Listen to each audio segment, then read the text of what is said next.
सो hi friends, मेरा नाम आयुष गुप्ता है और इस वीडियो के अंदर अंदर हम जो है वो क्विक रिव्यू करने जा रहे हैं जनवरी 26 का जो लॉ का पेपर था उसका। देखो भाई, मैंने जो है सीए तो वैसे छोड़ दी है ना। आप जाकर मेरी वीडियो चेक कर सकते हो कि मैंने सीए क्यों छोड़ा।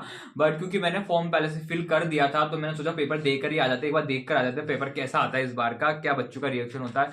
तो उस चीज के लिए मैं देने गया था पेपर। तो मतलब देखो, ज्यादा कुछ तो मुझे आया नहीं और जो आया वो थोड़ा बहुत मैंने लिख दिया। अनप्रोफेशनल लैंग्वेज में लिखा है, कंक्लूजन वगैरह जैसा भी मुझे आया था वैसा।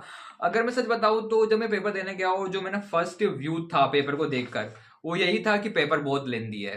सच में बहुत लेंदी, मुझे लगता है कि शायद अभी तक का सबसे लेंदी पेपर है। आफ्टर 2024 के बाद तो सबसे लेंदी पेपर है। और जो बच्चे बहुत ज्यादा न्यू होंगे उनको तो शायद दिक्कत आ सकती है अगर उन्होंने 24 का पेपर देखा नहीं होगा तो। और लिखने का जो पैटर्न होता है कि दो दो नंबर में कितना कितना लिखना होता है, क्योंकि उस टाइम पर भी यही दिक्कत हुई थी बच्चों के साथ कि उन्होंने 2 नंबर में भर भर के लिखा था जिससे कि वो कम अटेम्प्ट कर पाए थे। अब देखो, अगर तुम एक्सपीरियंस हो तो तुम्हें पता होगा कितना अटेम्प्ट करना है कितना नहीं अटेम्प्ट करना होगा। तुम न्यू हो तो शायद बहुत दिक्कतें आ सकती है। और मेरे साथ तो एग्जाम हॉल में एक चीज अजीब भी हुई थी कि आज लॉ का पेपर है और आज बहुत सारे बच्चे एब्सेंट भी थे मेरे एग्जाम हॉल में। मैंने ये चीज देखी थी और बच्चों का रिएक्शन मिक्स्ड था। इजी भी था, सिंपल भी था। अगर मैं अपने हिसाब से बोलूँ तो अगर मैं पेपर प्रिपेयर करके देता तो मेरे हिसाब से पेपर इजी था। बिकॉज लेंदी पेपर तो मैंने लॉ का पहले भी देखा हुआ था। कॉन्सेप्चुअली पेपर बहुत ईजी था। मतलब अगर आप पढ़ के अच्छे से जाते हो तो आप अटेम्प्ट कर सकते हो, बस वही है स्पीड का मैटर करता है। बाकी सितंबर में अगर मैं बताऊं तो सितंबर में जो लॉ का पेपर आया था ना उसके अंदर डायरेक्ट क्वेश्चंस बहुत ज्यादा थे, ठीक है। अच्छे खासे क्वेश्चन डायरेक्ट आए हुए थे उसके अंदर और वो पेपर बहुत इजी था। उसके कंपैरिजन में ये हार्ड है क्योंकि देखो दो दो नंबर के इसमें बहुत सारे क्वेश्चंस दे रखे हैं, चार चार नंबर के क्वेश्चन दे रखे हैं। अब तुम सोच सकते हो कि आईसीआई कितने नंबर देगा, ठीक है। बहुत कंफ्यूजन होता है भाई, समझो।